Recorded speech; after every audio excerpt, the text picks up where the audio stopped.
Good afternoon. I want you to think about your typical day. You wake up, grab your phone, start scrolling. Maybe you check social media, respond to messages, or watch a few videos. Then you go to class or work, come home, and spend the rest of your time inside.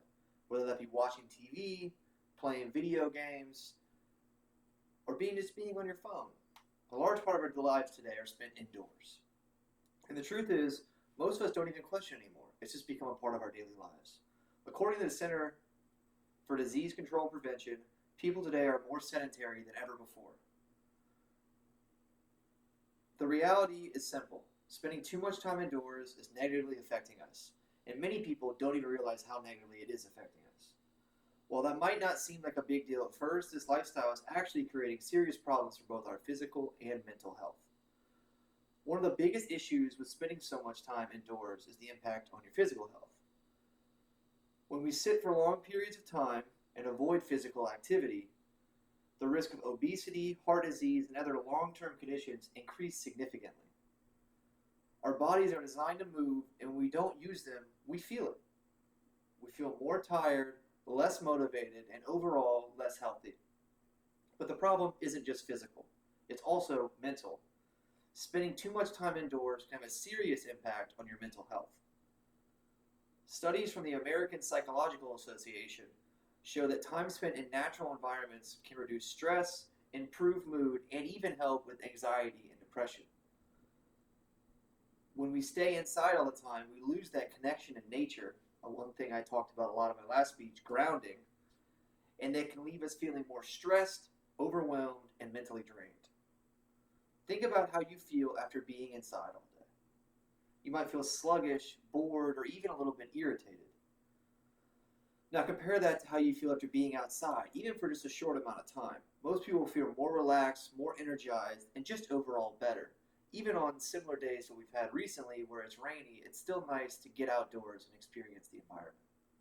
Now to be fair, some people argue that staying indoors is more convenient. Everything we need is inside. It's comfortable, it's easy, and for some people it feels safe. And that is true, but convenience should not come at the cost of our health. Just because something is easy does not mean it's always for the best for us in the long run. So if this is the problem, what is the solution? The solution is actually pretty simple.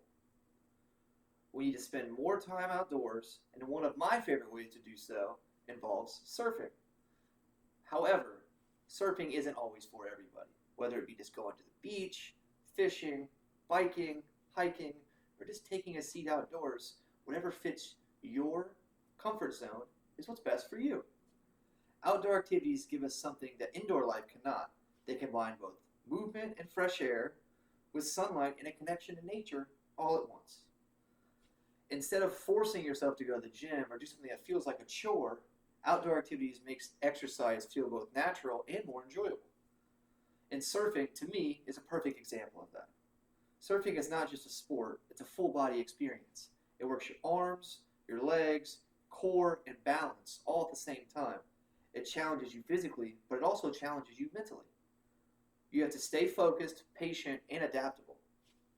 According to Harvard Medical School, regular physical activity improves both physical and mental health. And surfing checks both of those boxes at the same time. Another great thing about surfing is that it is something almost anyone can be able to try. You don't have to, like in my instance, own a surfboard. You can always rent one. And being that it's so easily accessible, it's something that I feel is easily accessible to everybody else. There are beginner-friendly boards, lessons available at most beaches, and plenty of opportunities to learn at your own pace.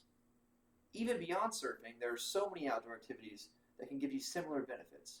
Like we discussed before, whether it be going for a walk, playing a separate sport like maybe flag football, frisbee, beach volleyball, going for a hike, or just spending time outdoors, the key is getting outside and moving your body.